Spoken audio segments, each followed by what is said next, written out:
up on Street Sport Television.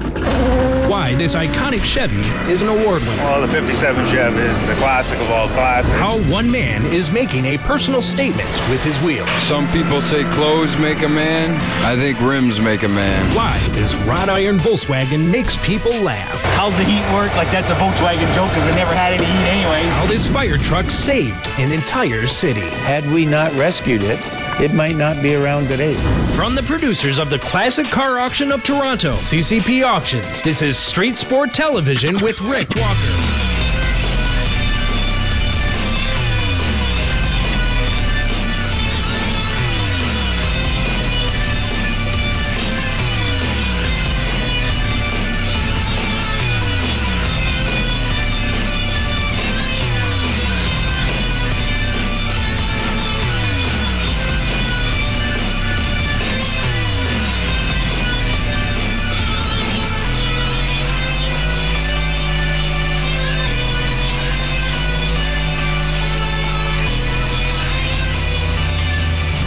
Hey everybody, I'm Rick Walker. Welcome to another edition of SST. Let's head to Toronto now for a look at Jerry Hunt's 1957 Chevy. Sure, there are lots of 57 Chevys out there, but this one is truly pristine. And what made it easy for Jerry to restore this vehicle was the glass and the chrome. Two things that you really need to pay very close attention to when selecting a vehicle to restore. If those two things are clean and in good condition, the restoration is going to be a whole lot easier for you.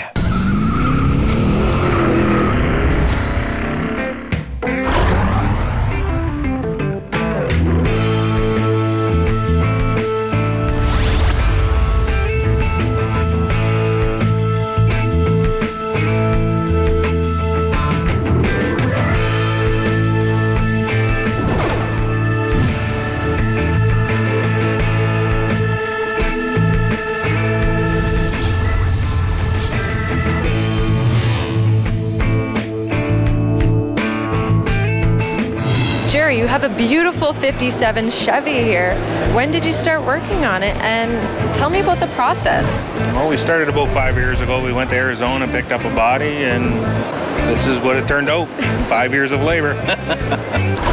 So how many hours do you have put into this car roughly? Oh, I can honestly say we stopped counting after about 1,000.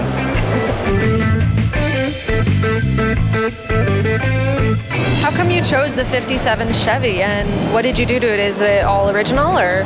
Well, the 57 Chev is the classic of all classics, and yeah, it's pretty much, you got 95% of original chrome on this car. It was a pretty good find that we got, like I said, 5 years ago, and now it's candy apple. The floorboards, as you can see, are done to the nines. What kind of shape was it in when you got it? It's pretty clean. It had a couple little rust spots here and there, and like I said, original chrome, that'll speak for itself. The paint's really deep. How did you get that look? Well, there's 17 coats of application on this. It took me 18 hours to spray this. I own a custom body shop in the city of Windsor, and like I said, 18 hours and hours of sanding and polishing.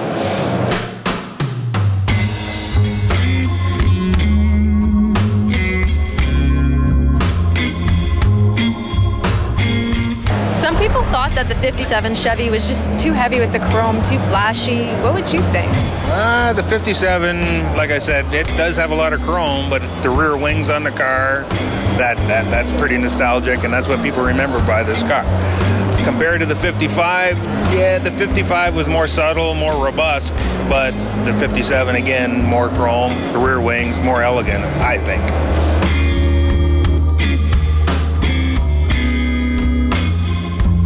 Looks like you've beefed up the interior too. Tell me about that. Well, they're a set of Cadillac seats that we had reupholstered with the bow tie emblems, just to clean things up, because the 57 sheets were too narrow and too low back, so we just changed it up a little bit.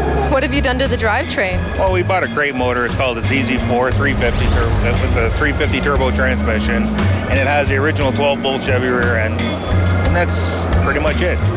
So is this car more of a driving car or more of a show car? Well, it's a pure show car right at this moment, but after the show, it's going to be pure driver.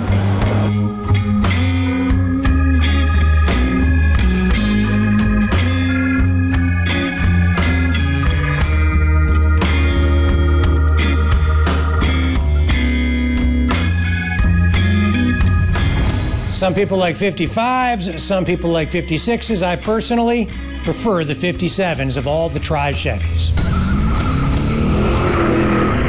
If you have a cool car, there's really nothing that sets it apart from the crowd like a set of custom wheels. Just talk to Mike Gray, owner of an Infiniti G35X in Niagara Falls. See, Mike had a brand new set of custom wheels installed at Auto Styling Niagara. And, he's really making a statement that reflects his personality with his new set of wheels.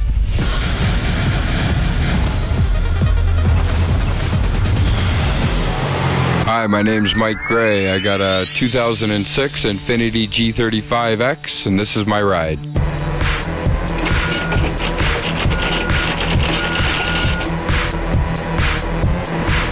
These are a set of 20-inch Empire Julius rims.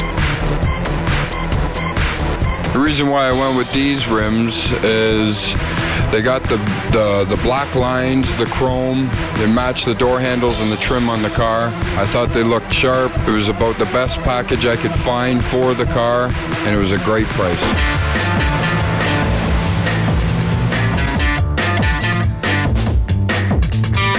The tires on these rims are a Nankang Ultra Sport 20 Series 225/35/20. The performance of these tires and rims are great. They're a low-profile tire, good for cornering, good at high speeds. They look really nice, best of everything. I wanted to go with these custom 20-inch wheels on my Infiniti G35. It gives me a little reputation.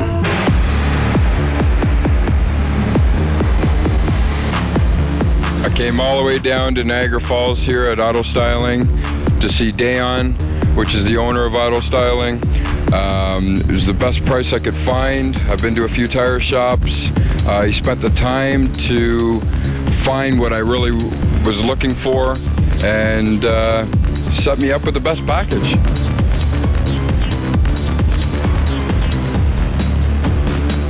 Some people say clothes make a man. I think rims make a man.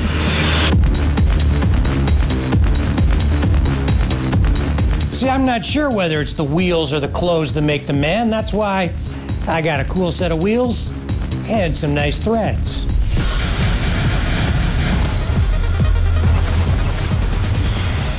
And now a fan pick from our SST archives. We've shown you this car before, and we're going to roll it back out now. Why? Because it's a very unique, very, very unusual car.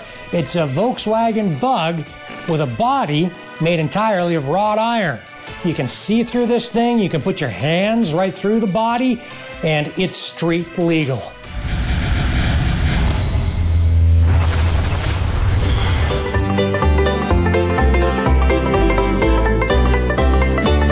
So Jessica, this is a Volkswagen, but it's not.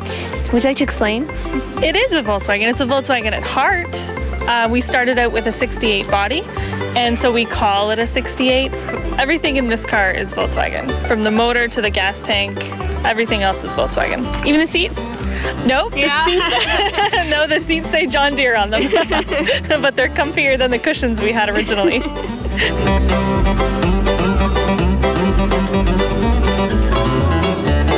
How much metal would you say is in here? Approximately a quarter mile of wrought iron.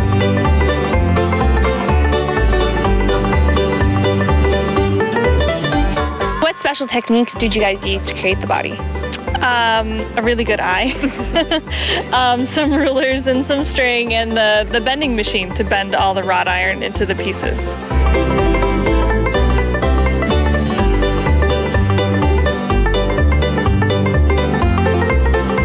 So now who built it? My dad built it with a couple friends of his.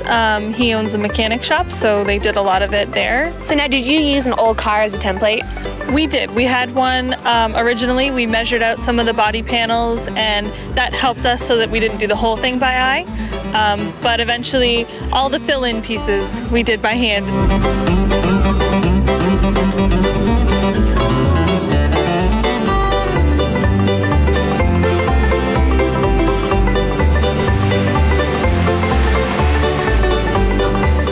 this passes all safety standards? You're allowed to drive this on the road?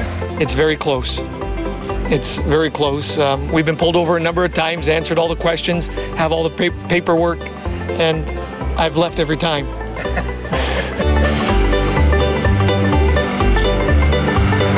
We drove it all the way from Vancouver, British Columbia, all the way to Moncton, New Brunswick. It took us about 2 weeks, and we did that for breast cancer.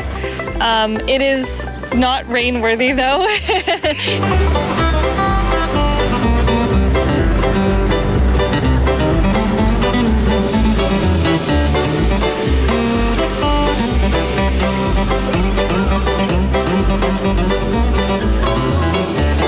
Do other drivers have difficulty seeing you? I mean, if Wonder Woman had a car, this would be it, because it's sort of like the invisible jet, only it's a car, right? Because you can, like, see right through it. Where the problem is, people want to get closer to you on the highway, on the road, so you see somebody coming up behind you very fast, they get out their cell phones, and there's thousands of pictures taken. It's more of a hazard for me than it is for them.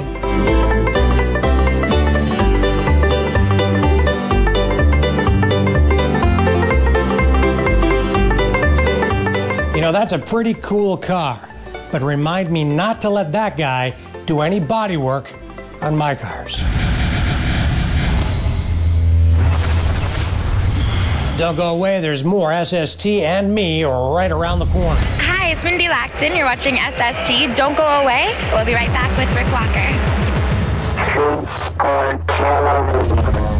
SST is brought to you by Lucky 7 Auto Parts. Don't gamble with your ride, roll with Lucky 7 at lucky7ed.com. And Original 2 Pizzas Chatham. 40-minute delivery guaranteed or $5 off. Call 519-355-0050. Original 2 Pizzas Chatham. Hey, welcome back to SST. We take you now to the Canadian Transportation Museum and Heritage Village, where they have a 1925 fire truck that was used to save the city of Windsor. That's right, the truck was used to keep the entire city from burning to the ground. That truck now forms the cornerstone of what will soon be a separate annex to the museum dedicated to emergency vehicles and specifically fire trucks.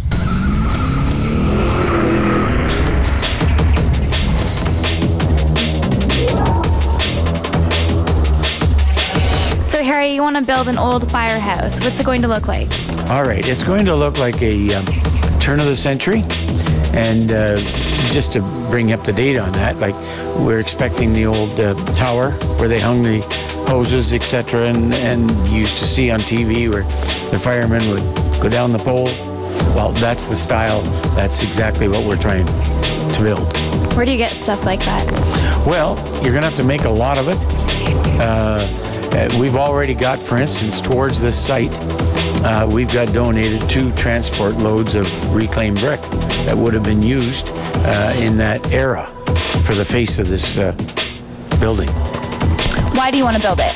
Okay, the reason we want to build it, there's been so much interest in antique fire engines and firefighting from the past, which was very, very important. And so we want to be able to preserve it. And to preserve it, we've got to have a pretty big building.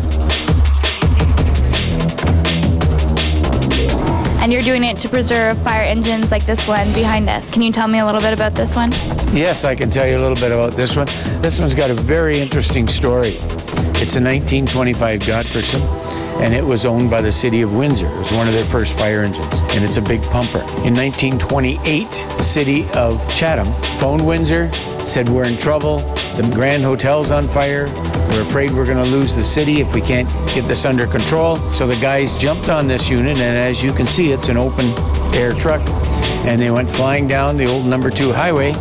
They got to Tilbury, and they slowed down for an intersection, and by the way, it was raining and sleeting that night. It was terrible, and it spun out of control and did a 360. 2 firemen flew off the back of the truck. They didn't even know they lost them, and the truck kept on going to Chatham, and other firemen from Windsor that came up in their cars picked the guys up out of the ditch, and away they went, and this fire engine did save the city of Chatham.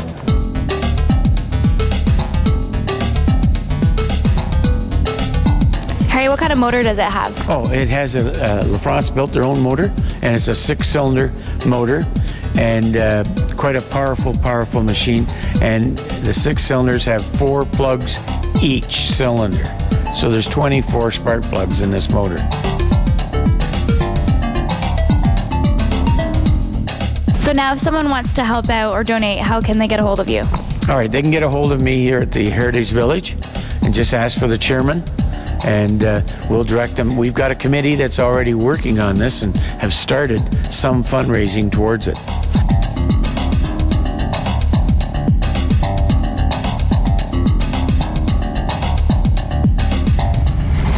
If you want more information or you want to know how you can help, you can visit ctmhv.com.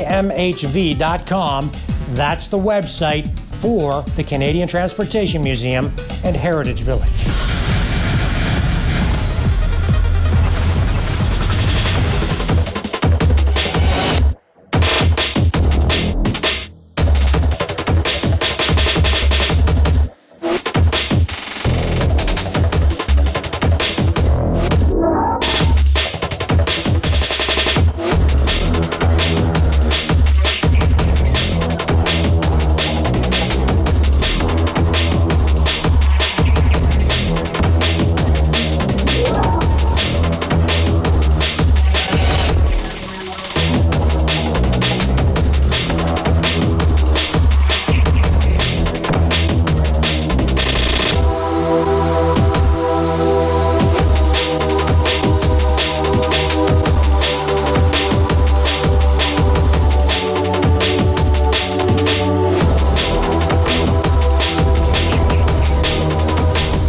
When we come back, we are going to talk to Ken Cook, a London auto enthusiast who set a record on the Bonneville Salt Flats. Hi, I'm Tim Finch, and this is my 1967 Chevelle, and we'll be right back with SST with Rick Walker.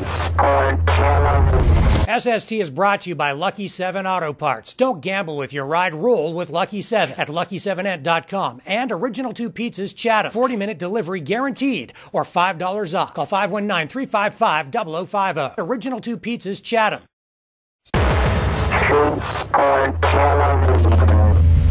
Hey, welcome back to SST. We take you now to the city of London. That's where we met automotive enthusiast Ken Cook, who set a record, a speed record, on the Bonneville Salt Flats.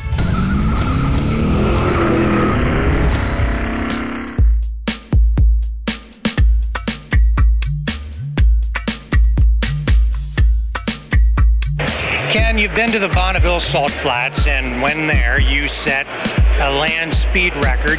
In which category? Vintage truck, modified truck. Vintage truck, modified truck. What exactly is that for the viewers at home? It's a stock body with absolutely no changes, but we have a quick range change rear end. We're still running an original flathead motor. So a Canadian guy goes down there and does on the Salt Flats what a lot of Americans would like to do, what a lot of Europeans would like to do, but this guy from this little town in Ontario, Canada goes down there and sets a land speed record. How fast did you go? 112.719. That's pretty quick in one of those things. It is in an old truck like that. Tell me about that vehicle that you built. What was under the hood? It's an original flathead. It's modified slightly. We've got a 4-barrel on it. We've got a Merc crank in it, high volume oil pump, MSD ignition, so it runs pretty good. So what's the secret to going that fast in an old truck like that? What puts you over the top and allows you to set the record where other people try but just don't quite get there? They don't know how to set them up for the altitude down there. Your altitude's 4,800 feet there. It's a lot lower here. So you've got to tune them for that altitude. Yeah, it's a lot different than taking a new Mustang out or something, or a new Camaro with 425 horsepower. That's right. Yeah. You really got to put your foot into it. You got to just concentrate. It's a quick trip. It's only 3 miles. Right, and concentrate is right, because you need to be focused. Otherwise, you could lose it. That's right. We have a lot of spin outs there, so you've got to be careful. Yeah. Well, congratulations on the record. Thank you. An honor to meet you. Thank you. Really appreciate you sharing your time on the program with us today. Nice talking to you.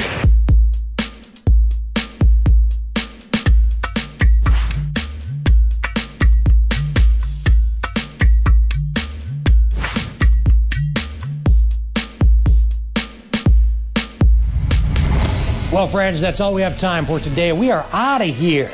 So until next time, I'm Rick Walker reminding you, when you can't get to the car show, we'll bring the car show to you. Catch you next time right here on the next edition of SST.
Maverick Multimedia production.